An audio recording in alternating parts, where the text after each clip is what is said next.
विद्यार्थी मित्रांनो, मी प्रोफेसर ज्योती आपल्या सर्वांचं पुन्हा एकदा स्वागत करते। विद्यार्थी मित्रांनो, आपण व्यवस्थापनाचे कार्य हे ओसीएमचं प्रकरण चालू केलं होतं आणि त्याच प्रकरणातला शेवटचा घटक म्हणजे नियंत्रण या घटकापर्यंत आपण येऊन पोहोचलेलो आहोत। नियंत्रण हा अत्यंत महत्त्वाचा घटक आहे। नियोजनामध्येच आपण असं पाहिलं होतं की नियंत्रण खूप महत्त्वाचं आहे। नियोजनाला पाया असं म्हटलं जातं तर नियंत्रणाला फळ असं म्हटलं जातं। म्हणजे नियोजनातच आपण ठरवतो की नियंत्रणामध्ये आपल्याला नेमकं कुठे थांबायचं आहे। नियोजनामध्ये आपण वेगवेगळ्या प्रश्नांना उत्तर शोधत असताना, कुणी कसं काय करत असताना कुठं थांबायचं आणि कोणी कसं करायचं हे नियंत्रणाच्या माध्यमातून आपण ठरवत असतो। म्हणजे नियोजनातच आपलं नियंत्रणाचं काम सुद्धा झालेलं असतं। नियंत्रण हे अत्यंत महत्त्वाचा घटक आहे। यामध्ये आपण नियोजनामध्ये जे उद्दिष्ट ठरवलेलं आहे, जो दर्जा ठरवलेला आहे, ते काम उद्दिष्टानुसार किंवा दर्जानुसार होतं की नाही हे पाहण्याचं काम आपण नियंत्रणामध्ये करत असतो आणि त्या दृष्टीने नियंत्रणाला अतिशय महत्त्व आहे। तर नियंत्रण नेमकं काम कसं करतं ते अगोदर पाहूया आणि त्यानंतर नियंत्रणाची व्याख्या काय येते ते आपण पाहूया। आता नियंत्रण म्हणजे नेमकं कसं काम करतं तर नियंत्रण म्हणजे कंट्रोलिंग, इंग्लिशमध्ये याला कंट्रोलिंग असं म्हटलं जातं। एखादा घटक कंट्रोल करणे किंवा आपल्या अखत्यारीत ठेवणे याला आपण नियंत्रण असं म्हणतो। तर इथे पहिल्यांदा मानक ठरवलं जातं। मानक याचा अर्थ जेव्हा आपण नियोजन करतो तेव्हा दर्जा ठरवला जातो। आपल्याला जे काम करायचं आहे त्याचा नेमका दर्जा काय आहे हे अगोदरच आपण निश्चित करतो। दर्जा ठरवल्यानंतर प्रत्यक्ष कामगिरीचे मोजमाप करणे, म्हणजे ज्या वेळेला दर्जा ठरवून आपण कामाला लागतो तेव्हा ते काम नेमकं कसं आहे हे पाहिलं जातं। हे काम दर्जानुसार होत आहे का हे पाहत असताना त्या दोन्ही घटकांची तुलना केली जाते। म्हणजे तुलना करून विचलन करणे, म्हणजे विचलित करणे। आता तुलना करून विचलित करणे म्हणजे काय तर या जे काही आपण दर्जा ठरवलेला आहे त्यामध्ये काही चुका झालेल्या आहेत का, म्हणजे दर्जानुसार काम होते का हे बघत असताना त्यामध्ये चुका होतात का। आता ह्या चुका जर झाल्या असतील म्हणजे विचलन याचा अर्थ ठरवलेल्या दर्जापासून आपण थोडंसं बाजूला जाणे, चुकाच असं म्हणता येत नाही, पण दर्जा आणि होत असलेलं काम या दोन्हीमधलं जे काही अंतर आहे त्याला आपण विचलन म्हणूया, म्हणजे थोडंसं दूर जाणे। तर त्या विचलनाची कारणे आपण शोधतो, म्हणजे नेमकं कोणत्या कारणामुळे आपण दर्जापर्यंत पोहोचू शकलो नाही तर ती कारणे आपण शोधणे आणि त्या कारणांना म्हणजे त्या चुकांना सुधारणे आणि पुन्हा तो दर्जा मेंटेन करणे किंवा त्या मानकापर्यंत येणे, या सगळ्या प्रक्रियेला आपण नियंत्रण असं म्हणतो। म्हणजे नियंत्रण म्हणजे फक्त थांबवणं किंवा एखादी गोष्ट असं करणे, असं करू नका इथपर्यंतच ती मर्यादित नाही आहे, तर ती कशी नेमकी करायची आहे हेही सांगितलं पाहिजे आणि त्यामध्ये दर्जा कसा निर्माण करायचा हे नियंत्रणामध्ये सांगितलं जातं। उदाहरणादाखल घ्यायचं म्हटलं तर आपण गृहिणी बऱ्याच वेळेला स्वयंपाक करत असताना एखादी आमटी करायला लागलो समजा, तर आपण काय करतो मध्यंतरी थोडासा हातावरती घेऊन त्याची चव बघतो।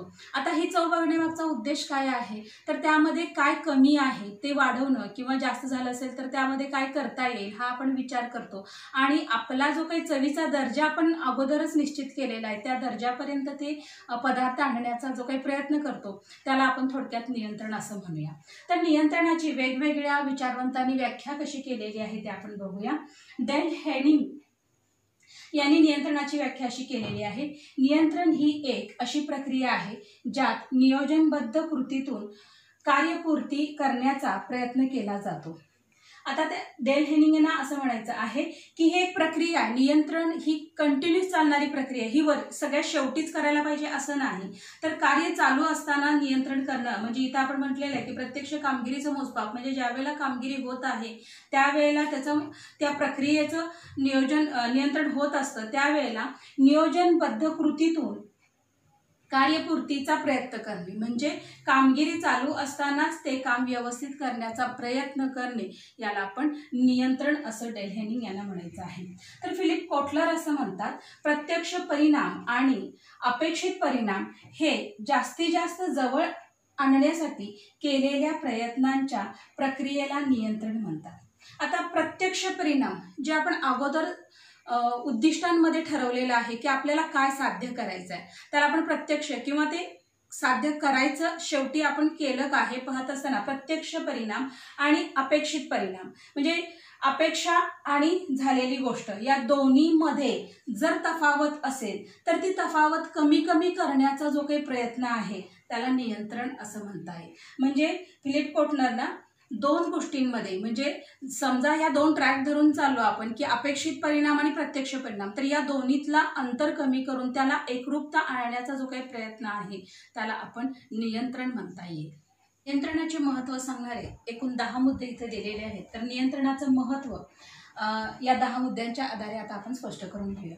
त्यातला पहिला मुद्दा आहे ते म्हणजे संघटनेचे उद्दिष्ट पूर्ण करणे. संघटनेची उद्दिष्टे आपण अगोदरच ठरवलेली आहेत.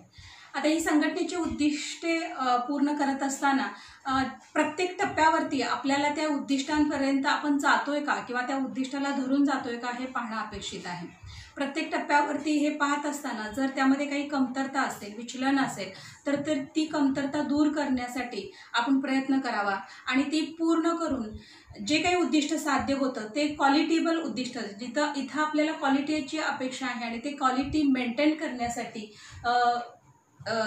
नियंत्रण कार्य करत असलेलं आपल्याला दिसून येतं. म्हणजे संघटनेचं उद्दिष्ट म्हणजे फक्त उत्पादन करणे इथपर्यंत मर्यादित नाही, तर करत असलेलं उत्पादन हे गुणवत्तापूर्ण असणं अपेक्षित आहे आणि त्यासाठी नियंत्रण मदत करत असलेलं आपल्याला दिसून येतं. दुसरं आहे ते म्हणजे संसाधनांचा कार्यक्षम वापर. आपल्याकडे बरेच संसाधनं आहेत, त्यामध्ये भौतिक आहेत, अभौतिक संसाधनं आहेत किंवा मानवी कर्मचारी वर्ग आहे. तर आपल्याकडे असलेली यंत्रसामग्री, साहित्य, पैसा या सगळ्या गोष्टींचा वापर करत असताना त्या सगळ्या गोष्टींचा अपव्यय आपल्याला टाळायचा आहे. आपल्याला नियंत्रणात हेच कळतं की कुठली गोष्ट किती मर्यादेपर्यंत आपण वापरतो आणि ती योग्य मर्यादेत वापरतो की नाही हे आपल्या लक्षात येतं. आणि अशा वेळेला आपल्याला जर हे लक्षात आलं की एखादी गोष्ट विनाकारण वापरली जाते किंवा ती चुकीची वापरली जाते, तर ती टाळून आपल्याला योग्य पद्धतीनं वापरायची आणि त्यातून दर्जा निर्माण करण्याचा प्रयत्न करायचा आहे आणि हे आपल्याला नियंत्रणामध्ये समजून येतं. तिसरं आहे ते म्हणजे मानकांची अचूकता. मानकांची अचूकता याचा अर्थ दर्जा जो आपण अगोदरच निश्चित केलेला आहे. आपल्याला उत्पादन करत असताना ते दर्जेदार उत्पादन करायचं आहे. हे दर्जेदार उत्पादन करत असताना त्यामध्ये वेळोवेळी सुधारणा करणं सुद्धा अपेक्षित आहे. ग्राहकाला प्रत्येक वेळेला काहीतरी चांगलं देण्याचा प्रयत्न करायचा आहे. एकदा आपला दर्जा निश्चित झाला की ग्राहक आपल्याकडे आकर्षित होतो. बऱ्याच वेळेला आपण बघतो की जाहिरातीच्या माध्यमातून आपण ग्राहकांपर्यंत वस्तू पोहोचवण्याचा प्रयत्न करत असताना सुद्धा ग्राहक त्याच वस्तूला मान्यता देतो ज्याचा दर्जा चांगला आहे आणि हा दर्जा मेंटेन करण्याचं काम हे नियंत्रणामुळं शक्य होतं. पुढचं आहे ते म्हणजे कर्मचाऱ्यांना प्रोत्साहन देते. आता कर्मचारी वर्ग हा प्रत्यक्ष काम करणारा वर्ग आहे. आता कर्मचाऱ्याच्या मनात अनेक प्रश्न असतात की कुठलं काम कधी कसं करायचं, कुठल्या पद्धतीनं करायचं आहे. तर हे त्याला सांगितलं गेलं पाहिजे. वेळोवेळी त्याच्या कामामध्ये सुधारणा केल्या पाहिजे. तो चुकत असेल तर त्याला नेमक्या ट्रॅकवर आणलं पाहिजे आणि त्याच्याकडून ते काम करून घेत असताना बऱ्याच वेळेला कर्मचाऱ्यांच्या मनामध्ये जर गोंधळाची परिस्थिती असेल तर ती दूर केली पाहिजे. काही वेळेला कर्मचाऱ्याचे वेगळी कारणं असतात की ज्यामुळं तो योग्य तो दर्जा देत नाही. अशा वेळेला मग वेतनवाढ करणे, बोनस देणे किंवा पदोन्नती करणे किंवा उत्कृष्ट कामगिरीसाठी त्याला प्रोत्साहन देणे अशी कार्य जर केली तर आपण दर्जा सुधारण्यासाठी नक्कीच प्रयत्न करतो. पुढचा मुद्दा आहे ते म्हणजे सुसूत्रता आणि शिस्तीची हमी. आता सुसूत्रता म्हणत असताना योग्य वेळी योग्य काम करणे, योग्य व्यक्ती करून ते काम करून घेणे याला आपण सुसूत्रता असं म्हणतो. ज्या वेळेला कामामध्ये सुसूत्रता येते, शिस्त येते, त्यावेळेला अपव्यय टाळला जातो. म्हणजे काय तर नियमांचं पालन जेव्हा होतं तेव्हा ते काम योग्य पद्धतीनं होतं. ज्या वेळेला नियम पाळले जात नाहीत तिथं नियंत्रण करण्याची गरज असते. म्हणजे नियंत्रणामध्ये नियम पाळणे आणि योग्य पद्धतीनं काम करून घेणं हे अपेक्षित असल्यामुळं आपल्याला सुसूत्रता आणि शिस्त मिळते आणि त्यातून योग्य काम साधलं जातं. पुढचं आहे ते म्हणजे समन्वयाची सुविधा. समन्वयाची सुविधा म्हणत असताना वेगवेगळ्या घटकांमध्ये वेगवेगळ्या पद्धतीनं काम चाललेलं असतं. अशा वेळेला या घटकांमध्ये जर कोऑर्डिनेशन नसेल, समन्वय नसेल तर प्रत्येकाची काम करण्याची पद्धत ही वेगवेगळी असलेली आपल्याला दिसून येते आणि त्यामुळं एकमेकांच्यात समन्वय नसल्यामुळं विचारांची देवाणघेवाण काही वेळेला होत नाही आणि त्यामुळं चुका होत असलेलं किंवा चुका एकमेकांच्या निदर्शनाला न येण्यामुळं सुद्धा बऱ्याच गोष्टी राहून गेलेल्या आपल्याला दिसून येतात. हे जर टाळायचं असेल तर कर्मचाऱ्यांची भूमिका निश्चित केली गेली पाहिजे आणि या कर्मचाऱ्यांच्या मध्ये सुसूत्रता आणली पाहिजे, समन्वय साधला गेला पाहिजे. त्यामुळे वेगवेगळ्या विभागामध्ये जर एकत्रीकरण केलं किंवा समन्वय साधला तर नियंत्रण करणं हे जास्त सोपं होऊन जातं. पुढचा मुद्दा आहे ते म्हणजे मानसिक दबाव. आता ज्या वेळेला कर्मचाऱ्याच्या असं लक्षात येतं की आपल्यावरती कुणाची तरी नजर आहे, त्यावेळेला तो ते काम जास्त व्यवस्थितपणे करतो. बघा, आपल्याकडे सीसीटीव्ही कॅमेरे बसवलेले असतात.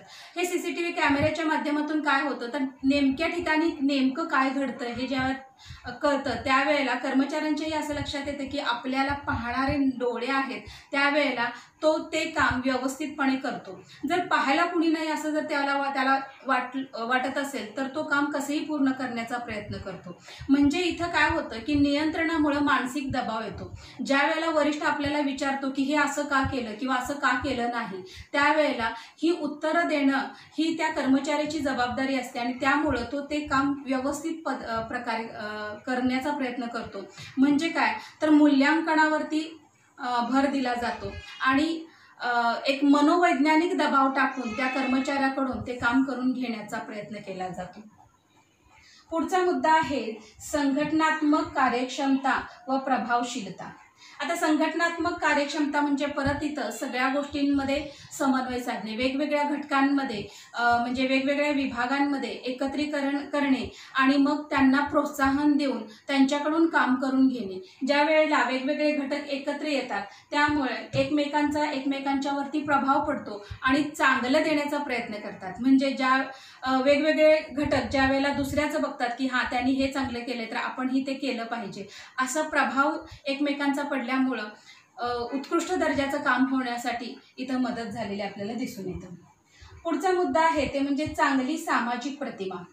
ज्या वेळेला नियंत्रणाच्या माध्यमातून मानके ठरवली जातात, दर्जा मेंटेन केला जातो, त्यामुळं कामगारांची कार्यक्षमता वाढते आणि कामगारांची कार्यक्षमता वाढल्यामुळं उत्कृष्ट दर्जाचं उत्पादन केलं जातं. उत्कृष्ट दर्जाचं उत्पादन हे त्या संघटनेची समाजातील प्रतिमा उंचावण्यासाठी मदत करतं. फॉर एक्झाम्पल, जेव्हा आपण एखादं घड्याळ म्हणतो तर बाजारपेठेत घड्याळाचं उत्पादन करणाऱ्या अनेक कंपन्या आहेत, पण जेव्हा टायटनचं घड्याळ हे जेव्हा आपण म्हणतो त्यावेळेला ग्राहकाचा त्याच्याकडे जास्त ओढा असलेला आपल्याला दिसून येतं किंवा टायटनचं घड्याळ वापरणारी व्यक्तीचा दर्जा सुद्धा वाढलेला आपल्याला दिसून येतं. तर कशामुळं तर त्यांनी त्या उत्पादनामध्ये केलेला दर्जा जो काही आहे त्याच्यामुळं त्यांचा नावलौकिक आपल्याला वाढलेला दिसून येतो. तर ही बाजारपेठेत सुद्धा ज्या वेळेला नियंत्रणातून चांगल्या दर्जाची वस्तू उत्पादित केली जाते त्यावेळेला त्या कंपन्यांचं किंवा त्या संघटनेचा नावलौकिक वाढत असलेला आणि चांगली प्रतिमा बाजारपेठेत निर्माण होत असलेली दिसून येते. आणि शेवटचा मुद्दा आहे ते म्हणजे मार्गदर्शक म्हणून कार्य करते. आता मार्गदर्शक म्हणून म्हणजे काय तर भविष्यात आपल्याला नेमकं काय करायचं आहे.